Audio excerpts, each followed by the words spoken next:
Per quello che riguarda l'Udinese abbiamo detto c'è un giovane per quello che riguarda la porta, vale a dire Perisan, poi Ertò, Danilo e Bubnic. Con Gabriel Silva lo mettiamo, se vogliamo, un po' con l'asterisco, perché bisogna vedere se ci schiereremo a 4 oppure con il consueto modulo a 3. Poi a centrocampo Allan, Guilherme e Pinzi, Zapata, Terò e Gheiko attaccanti.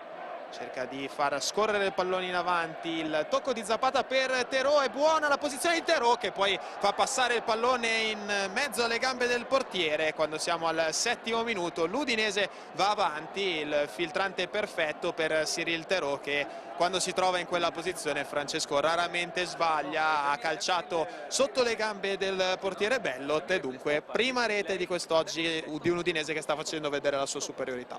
Alexis Zapata, il 13 se ne va in bellissimo stile tra due avversari, può andare al cross, ne esce un tiro cross, ancora Pinzi a dare fastidio, addirittura il tentativo di pallonetto dalla distanza da parte di Endres, che ha provato la giocata a sensazione.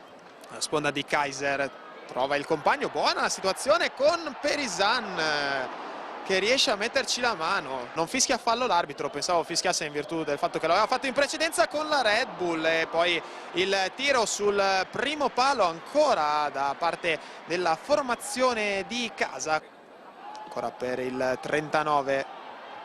Passa in qualche modo Reina, attenzione alla scivolata, esce Perisan, il tiro e il gol. Arriva il pareggio della Red Bull, una circostanza abbastanza particolare quella che ha portato al gol i nostri avversari, con Reina che si è ritrovato il pallone. Palla di nuovo agli avversari con Demme che prova a puntare nello spazio, la palla che filtra con Danilo che è in ritardo, la risposta di Perisan, arriva Reina, attenzione però adesso gli sbandamenti, la retroguardia bianconera e finisce così, non si batte nemmeno il calcio di punizione, in qualche modo dietro per Bubnic che però viene anticipato da Reina.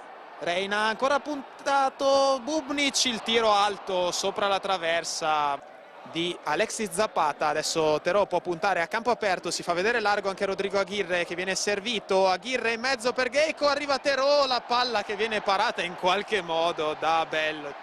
Ancora Alexis Zapata, adesso un momento particolare del match con le due squadre che si affrontano a viso aperto e c'è qualche difficoltà di marcatura. Bravo Rodrigo Aguirre, ancora in dribbling il sinistro e il gol. Peraltro non splendido il portiere, ma la giocata di Aguirre è giocata da calciatore, è vero, da giocatore che vuole provare a mettersi in campo con personalità.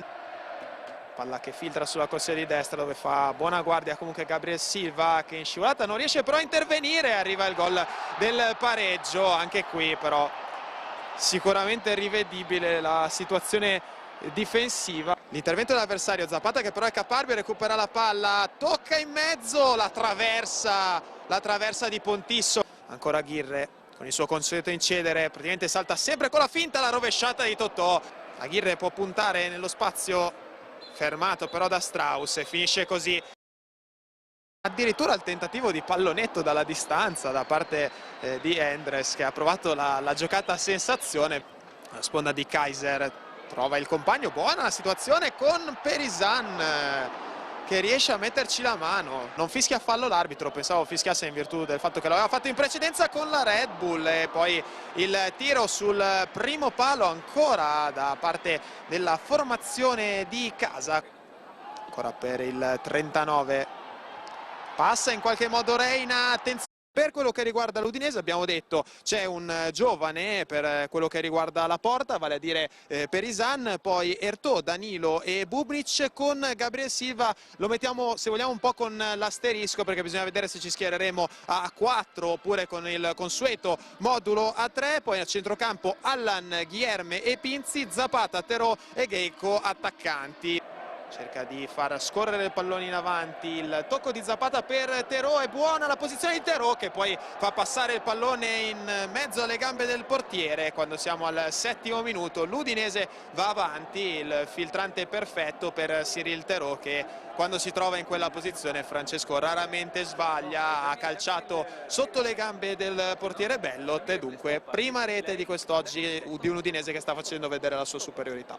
Alexis Zapata, il 13 se ne va in bellissimo stile tra due avversari, può andare al cross, ne esce un tiro cross, ancora Pinzi a dare fastidio, punizione in qualche modo indietro per Bubnic, che però viene anticipato da Reina. Reina ancora puntato, Bubnic, il tiro alto sopra la traversa di Alexis Zapata. Adesso Terò può puntare a campo aperto, si fa vedere largo anche Rodrigo Aguirre, che viene servito. Aguirre in mezzo per Gheiko, arriva Terò, la palla che viene parata in qualche modo da Bello. Ancora Alexis Zapata, adesso momento particolare del match con le due squadre che si affrontano a viso aperto e c'è qualche difficoltà di marcatura. Bravo Rodrigo Aguirre, una scivolata, esce Perisan, il tiro e il gol. Arriva il pareggio della Red Bull, una circostanza abbastanza particolare quella che ha portato al gol i nostri avversari, con Reina che si è ritrovato il pallone. Palla di nuovo agli avversari con Demme che prova a puntare nello spazio, la palla che filtra con Danilo che è in ritardo, la risposta di Perisan, arriva Reina, attenzione però adesso gli sbandamenti, la retroguardia bianconera, e finisce così, non si batte nemmeno il calcio di